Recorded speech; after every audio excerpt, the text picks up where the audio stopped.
فأعوذ بالله من الشيطان الرجيم بسم الله الرحمن الرحيم ومن أظلم ممن منع مساجد الله أن يذكر فيها اسمه وسعى في خرابها صدق الله مولانا العظیم۔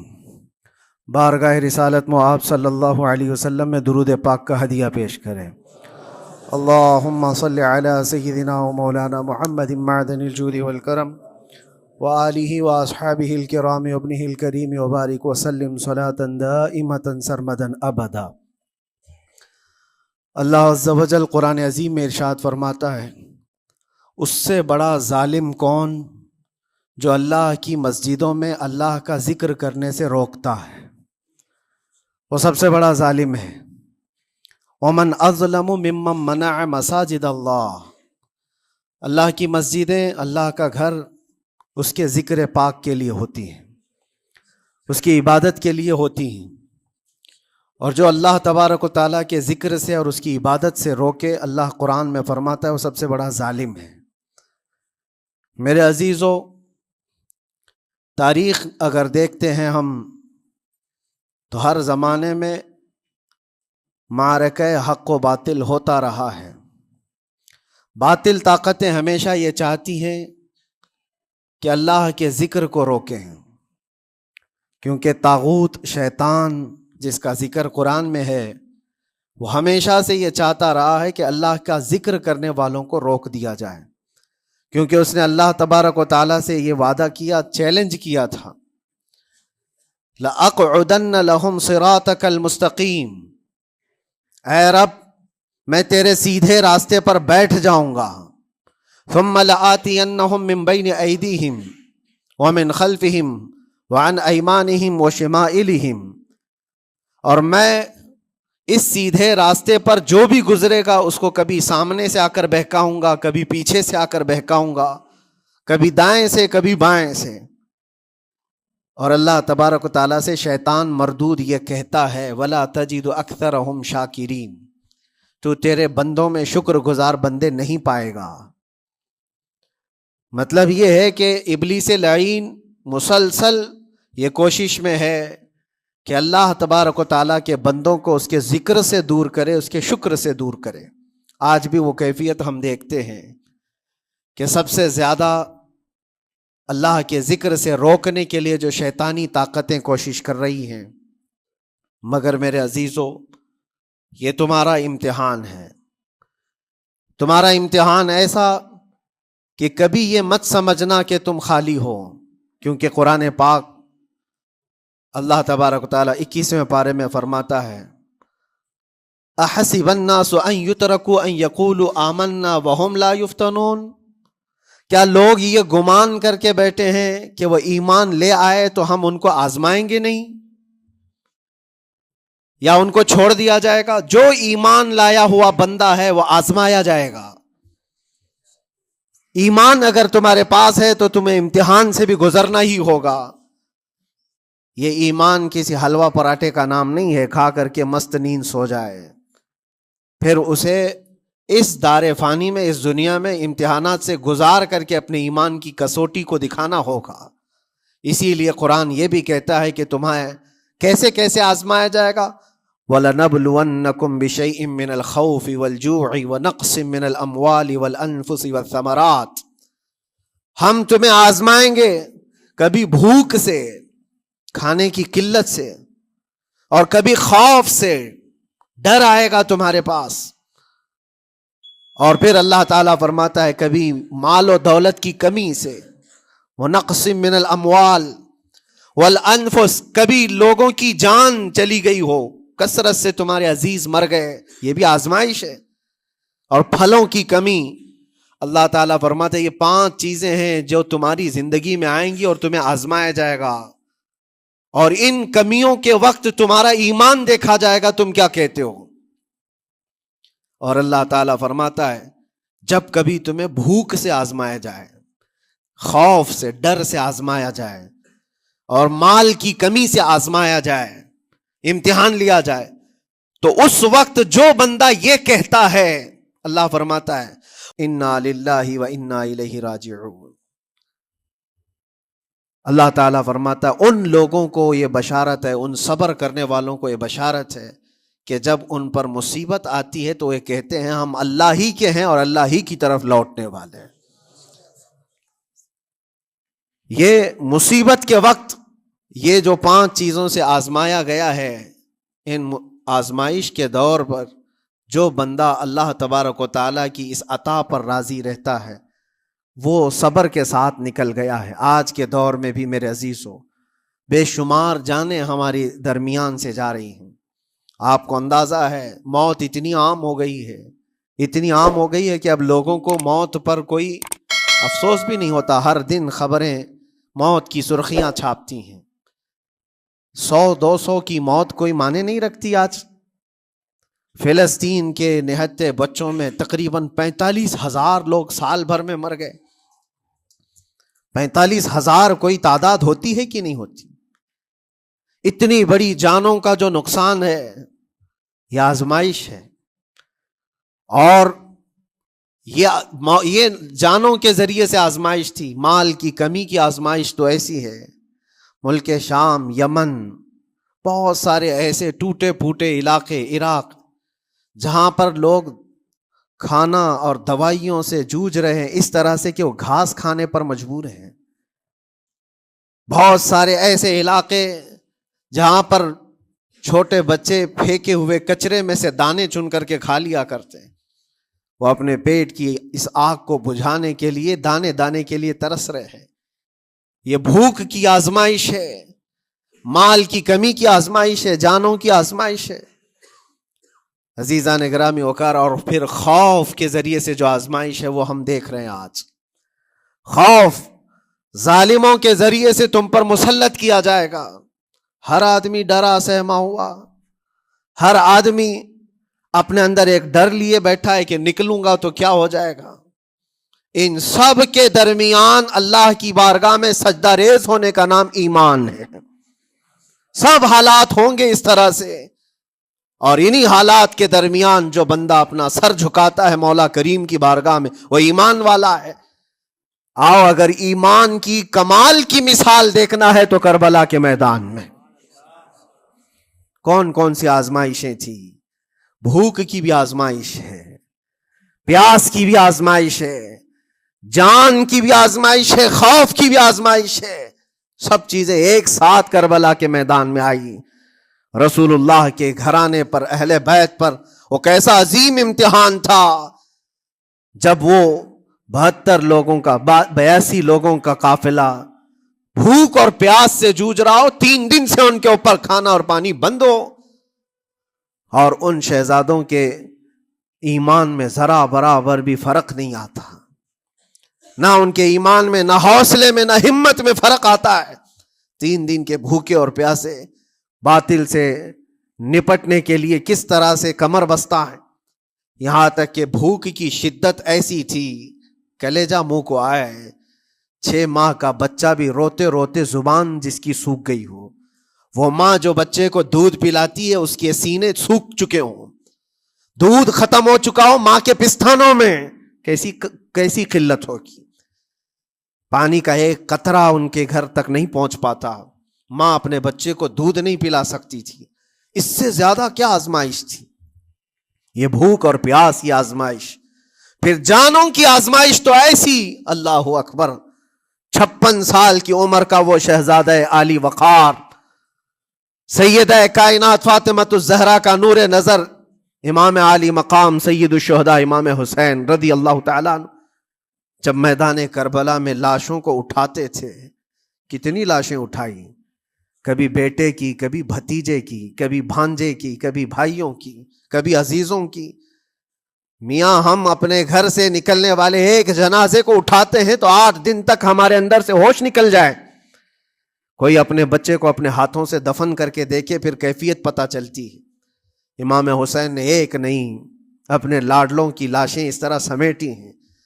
ان کے جوان بیٹے علی اکبر کو جب شہید کر کے گھوڑے دوڑائے گئے تھے جسم کے اوپر سے، ٹکڑے الگ ہو چکے تھے، اس کو سمیٹتے ہوئے کون بیٹھا ہے؟ رسول اللہ کا نواسا۔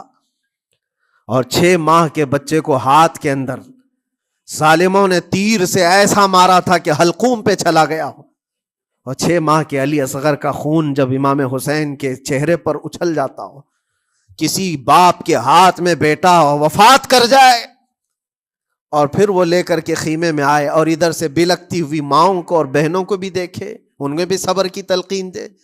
کبھی کبھار میں سوچتا ہوں اللہ یہ کیسے امتحانات سے گزرا تھا فاطمہ کا لال، کیسے امتحانات سے. بھوک اور پیاس کی شدت الگ، یہ جانوں کی شدت، جانوں کے جانے کا غم الگ، عزیزوں کی لاشوں کو اٹھانے کا بوجھ الگ، پھر اس پر 22,000 کا لشکر جرار سامنے، اس کا خوف لوگوں کے اوپر ڈالا جا رہا ہے. عزیزان گرامی وقار، یہ سب چیزیں کیا امام حسین کے قدموں کو ڈگمگا گئیں؟ کیا ان کے خاندان والوں کو بکنے پر مجبور کر دی؟ کیا انہوں نے سمجھوتے کر کے اپنا سب کچھ بیچ ڈالا؟ ایک خیمے کا بچہ بھی، خیمے کا ایک بچہ بھی امام حسین کا نکل کر کے آیا ہو تو مجھے تاریخ بتا دو. بلکہ تاریخ تو آج یہ کہتی ہے سر داد نہ داد دست در دست یزید، حقا کے بنائے لا الہ است حسین. سر دے دیا مگر ہاتھ یزید کے ہاتھ میں نہیں دیا. حق تو یہ ہے کہ لا الہ کی جڑ کا نام حسین ہے. آج وہ امتحان قیامت تک کی تمہارے ساتھ ہوتا رہے گا، قیامت تک تمہارے ساتھ یہ آزمائش ہوتی رہے گی، کبھی بھوک سے، کبھی ڈر سے، کبھی جانوں کے نقصان سے. لیکن پھر تمہیں دیکھا جائے گا تم بکتے کتنے ہو، نکلتے کتنے ہو، ہواؤں کے پجاری کتنے ہیں، خواہشات نفس کو ماننے والے کتنے ہیں، اپنے کمفرٹ زون میں جینے کے لیے ایمان کا سودا کرنے والے لوگ کتنے ہیں. یہ آزمائش ہوتی رہے گی. میرے عزیزو، ایمان اس کا نام نہیں ہے کہ تم گھر میں آرام سے بیٹھے رہو گے اور کوئی امتحان نہیں ہوگا. امتحان تو ہوگا، آزمائش تو ہوگی. آج جو بھی حالات ہیں اس پر میں یہی کہوں گا، ایک بات ہو سکتا ہے کروڑوں مسلمانوں کے دلوں میں آج یہ نروس پن آئے، اتنے برے حالات ہوتے ہیں، اللہ ہمارے ساتھ ہے یا نہیں؟ اللہ ہمارے ساتھ ہے یا نہیں؟ ایمان ہمارا صحیح ہے یا نہیں؟ اسلام صحیح ہے یا نہیں؟ یہ شک بھی شیطان تمہارے دل میں ڈالتا ہے. کبھی تمہارے اوپر مصیبتوں کے پہاڑ ٹوٹ جائیں تو شک ڈالتا ہے شیطان تاکہ تمہارا ایمان ڈگمگا جائے. میرے عزیزو، مسلمان ہونے کا مطلب یہ نہیں ہے کہ تم صرف محلات میں جیو گے اور تخت و تاج کے مالک ہی رہو گے، ایسا نہیں ہے. ایمان والوں کو احد میں 70 جانیں بھی دینی پڑی ہے. بدر میں ان کے ساتھ جو معاملات ہوئے ہیں، فتح اگرچہ بدر میں ہوئی لیکن جنگ احد کا اگر منظر دیکھو گے، اللہ اکبر. وہ رسول پاک صلی اللہ تعالی علیہ وسلم کے شہدائی صحابہ جب احد کے میدان میں کھڑے تھے، 70 صحابہ کی ایسے جانیں گئی ہیں. اگر میں تفصیل بتاؤں تو بہت لمبا وقت ہوگا. ایک صحابی ہیں حضرت انس بن نزیر، پورے جسم میں ایک انگلی کے علاوہ کچھ نہیں ملا، کچھ نہیں ملا. شہادت کی ایک انگلی سے ان کو پہچانا گیا. حضرت سعد بن ربیع، یہ ایسے صحابی ہیں جن کا پیٹ پورا پھاڑ دیا گیا تھا اور 12 نیزے مارے گئے تھے. وہ سید الشہداء امیر حمزہ بھی تو اسی احد کے میدان میں شہید ہوئے، جن کو بھالے سے مارا گیا اور چیر کر کے ان کا کلیجہ چبایا گیا تھا. عبداللہ بن جہش اسی میدان میں انتقال کیے ہیں، جن کے جسم کے 80 ٹکڑے کر دیے گئے تھے اور ہر ٹکڑے کا ہار بنا کر ظالموں نے پہنا تھا، ہار بنا لیا تھا جسموں کے. یہ سارے منظر احد کے میدان میں ہوئے. اور کون سے ایمان والے؟ وہ رسول اللہ کی اقتداء میں نماز پڑھنے والے، حضور پاک کے چہرے انور کو دیکھنے والے. جب ان کے ساتھ یہ آزمائشیں ہو سکتی ہیں تو ہم کون سی گاجر مولی ہیں؟ ہمارے ساتھ بھی آزمائشیں ہوں گی. جس کا جیسا ایمان ہوگا ویسا وہ امتحان بھی دے گا، اسی امتحان سے وہ گزارا جائے گا. مگر میں آج کروڑوں مسلمانوں کے دلوں کے بارے میں یہ بات کہنا چاہتا ہوں کہ اگر نروس پن ہے کہ یہ حالات ایسے کیوں ہیں، حالات ہر زمانے میں ہوتے رہیں گے. ستیزہ کار رہا ہے ازل سے تا امروز، شرار ابو لہبی سے چراغ مصطفی. ہماری تاریخ ہے، یہ تاریخ ہے میرے عزیزو. اللہ تعالیٰ قرآن میں فرماتا ہے تِلْكَ الْأَيَّامُ نُدَاوِلُهَا بَيْنَ النَّاسِ. یہ دن ہیں جو ہم لوگوں کے درمیان پلٹتے رہتے ہیں. کبھی تم بادشاہ بنو گے، کبھی فقیر بن جاؤ گے. اور آج جو تخت پر ہیں ہو سکتا ہے وہ کل ڈگر ڈگر گھوم رہے ہوں. آج جن کو طاقت کا نشہ ہے ہو سکتا ہے وہ بھیک مانگنے پر بھی مجبور ہو جائے.